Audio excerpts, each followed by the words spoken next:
I'm Heather Theurer, and I'm here showing all of my artwork at FantasyCon. I do a lot of fantasy, representational work. I do equine and figurative, angels, dragons, you name it.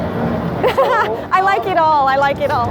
I do what I do because I love it. First of all, it's my passion. It's what I've always wanted to do since I was little.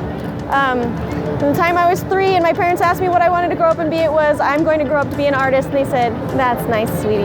And here I am, I'm doing it still.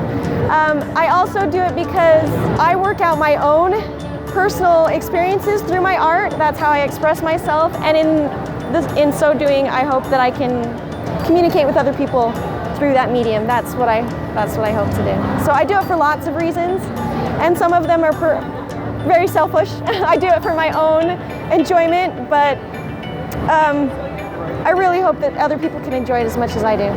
Okay, so this was actually one of those things that I did for a specific reason. I struggled with my daughter. She's a very bold personality. And when she was young, 5-ish, 6-ish, we struggled with her being the boss of everybody in the house. And I didn't want to squash that personality because it has a lot of power. But this book was the way that I was able to work through that whole situation. And so I created this character and the story to kind of work through the experience with her, to help her figure out how to not be so bossy yet still have that strong forward personality. Well, there's a whole series of like the dragon and angel pieces. They're all representational, very symbolic for me. I did this last year, and this was another one I was working through an experience that I was struggling with balancing having a family, because I have 5 children, against spending a lot of time doing artwork. Experience where I was having to balance what I love doing and who I love, you know, and it was a very fine line, and I felt like I was going to have to put one aside, and it was definitely not going to be my family. And so this was that struggle I felt, and this represented my doing, my talent, what I was working on. And I decided, and it came to me very strong, that I shouldn't give up what I was doing. So this is me in a way, that expression of how I felt, playing my song, as it were, until the very end. It's called The Enduring Song, that's its English translation of the title. I research everything. I find reference for everything that I do. I don't do anything just from my head, although that's where it all starts. But just for the ravens alone, I had probably 150 references just for the ravens. And then I had fur references and, of course, anatomy references for large cats and birds. And I hired somebody that I knew who played violin, and she posed for me for like 45 minutes, and I tortured her through twisting and turning and changing lighting. He's definitely playing in that piece. People ask me if he's going to catch that phoenix and it'll all be over, and I tell him, I said, no, this is totally non-aggressive. This is all play. This is just fun. What they're doing is playing a game of chase, which is what the title of the piece is. And if he captures that phoenix and he burns going down, he'll just be reborn elsewhere, and they can start the game all over again. And so it's this perpetual game of chase that they play. And so that's what I wanted to get out, was just that it's just fun, just a lot of fun. I have 3 pieces of Disney that are available here. I have Lilo and Stitch and Cinderella and Beauty and the Beast. Lilo and Stitch is a very personal piece. It's kind of an emotional connection between the two of them, rather than the surface appeal of Lilo, which is that crazy off-the-wall personality of Lilo, and they kind of don't fit anywhere, yet fit together. But I wanted to capture them in their need for each other and creating a family on their own together. And there's a lot of little symbolic pieces in that image.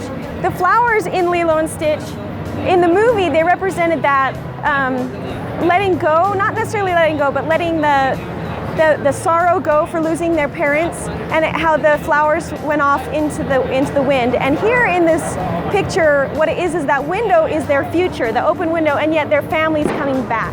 Because even though they're gone, they're always with them, and they'll always be there for them. So the flowers in that picture represent that they're getting blown back into their life, in a way. So Cinderella is based off of that one moment in the movie, which is my all-time favorite moment. If I can just get my kids to let me watch that portion of the movie, I'm happy, and that's where she sings the song, "A dream is a wish your heart makes." And that's where that picture comes from. And I hide little things in the pictures, so there's some in Lilo where Nemo's in there, an impression of Mickey. Mickey Mouse is in Cinderella, And an impression of the beast is hiding behind Belle in her image, and that's kind of the visual representation of their relationship and how it changed through the film, and the things that they clung to and were afraid to let go of, like her fairy tales and her books, and he was afraid of letting it go of that enchanted rose and the change that would be required for him to become unenchanted anymore. Anyway, so those are some of the ones that I have here. I also have others, like I have Merida and Mulan and some of the other pieces that'll be coming out in the future that I can't quite release just yet.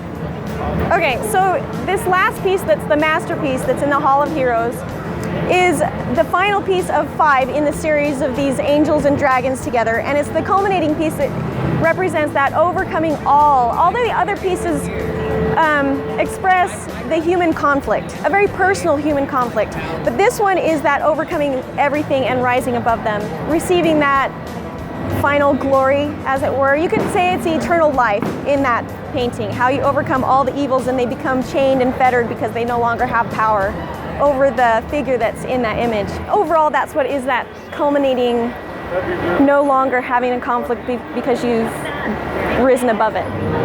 Is it hard to part with the piece I painted? Yes, they always are a little bit. I build them to give them away. That's why they're created. However, there are a few pieces that I'm sad to let go of. This was one of them, the masterwork. I had that, by the time it was done, I'd had it about 2.5 months after I finished it, and it was very hard to deliver that piece because there was so much of myself put into it that they're hard to let go, and some are very personal to me. Some I've never actually kept a painting for myself except once that I said, I almost sold it, the lady was gonna buy it, and then she said it was a little more than she could do. And so I hesitated and said, good, I'm glad I got a second chance because now it's mine and I get to keep it and it hangs on my wall. So yeah, there's some that I do, but for the most part, as hard as they are, I love that other people enjoy my artwork and want to buy them. And so it makes me happy when others get to share that. Why should a kid practice art? Young, old, I think we're all kids. Because it is a door to your personal self. It is an expression of who you are if you let it. I started out doing art because it was easy for me, and I loved it, and it was easy for me. When it became challenging, I kind of wanted to set it aside. You start to have to, and I think that applies to anything, whether it's music or the sciences or art, it doesn't matter. When it comes challenging, that's when you have to step up.